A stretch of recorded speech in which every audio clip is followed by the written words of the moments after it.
Hello everyone, ತಿಂಡಿಗೆ ಇವತ್ತು guest ಇದ್ರು ಅಂತ ಹೇಳಿ ರೊಟ್ಟಿ, ತರಕಾರಿ ಪಲ್ಯ, ಟೊಮೊಟೊಕಾಯಿ ಚಟ್ನಿ ಹಾಗೆ ಉಚ್ಚಲ್ ಚಟ್ನಿನ ಮಾಡ್ಕೊಂಡಿದ್ದೆ. ಆಂಟಿ ಕುಕ್ಕರ್ ಆರ್ಡರ್ ಮಾಡಿಸ್ಕೊಂಡಿದ್ರು. ಅದು ಕರೆಕ್ಟಾಗಿ ವಿಷಲ್ ಬರುತ್ತಾ ಅಂತ ಹೇಳಿ ಚೆಕ್ ಮಾಡೋಕ್ಕೆ ಅಂತ ಹೇಳಿ ನೀರು ಹಾಕಿ ಅದನ್ನು ಕೂಗಿಸ್ಕೊಂಡೆ. ವಿಷಲ್ ಕೂಡ ಕರೆಕ್ಟಾಗಿ ಬಂತು. ರಿಟರ್ನ್ ಮಾಡಬೇಕು ಅಂತ ಅಂದರೆ ಈ ಮೆಥಡ್ನ ಯೂಸ್ ಮಾಡಿದ್ರೆ ಈಸಿ ಆಗುತ್ತೆ. ಅಮೆಝಾನಿಂದ ಆರ್ಡರ್ ಮಾಡ್ಕೊಂಡಿದ್ದು ಹಾಗಾಗಿ.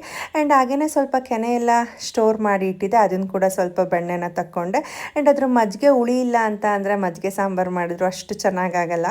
ಹಾಗಾಗಿ ಅದನ್ನು ಕರಿಬೇವಿನ ಸೊಪ್ಪಿನ ಗಿಡಕ್ಕೆ ಹಾಕಿದ್ರೆ ಕರಿಬೇವು ತುಂಬಾ ಚೆನ್ನಾಗಿ ಬರುತ್ತೆ, ಘಮ್ ಅಂತ ಇರುತ್ತೆ.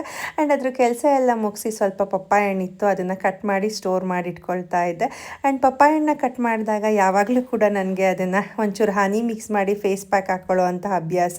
ಬಟ್ ಇವತ್ತು ಅಷ್ಟು ಇಂಟ್ರೆಸ್ಟ್ ಇರಲಿಲ್ಲ ಅಂತ ಹೇಳಿ ಹಾಗೆಯೇ ಪಪ್ಪಾಯನ ಹಾಕಿ ಸ್ಕ್ರಬ್ ಮಾಡಿಕೊಂಡು ಗಿಡಗಳಿಗೆಲ್ಲ ಸ್ವಲ್ಪ ನೀರನ್ನ ಹಾಕ್ಕೊಳ್ತಾ ಇದ್ದೆ. ಎಲೆಗಳಿಗೆ ಆವಾಗವಾಗ ಸ್ಪ್ರೇ ಮಾಡಿದ್ರೆ ತುಂಬಾ ಫ್ರೆಶ್ ಆಗಿರುತ್ತೆ. Thank you all.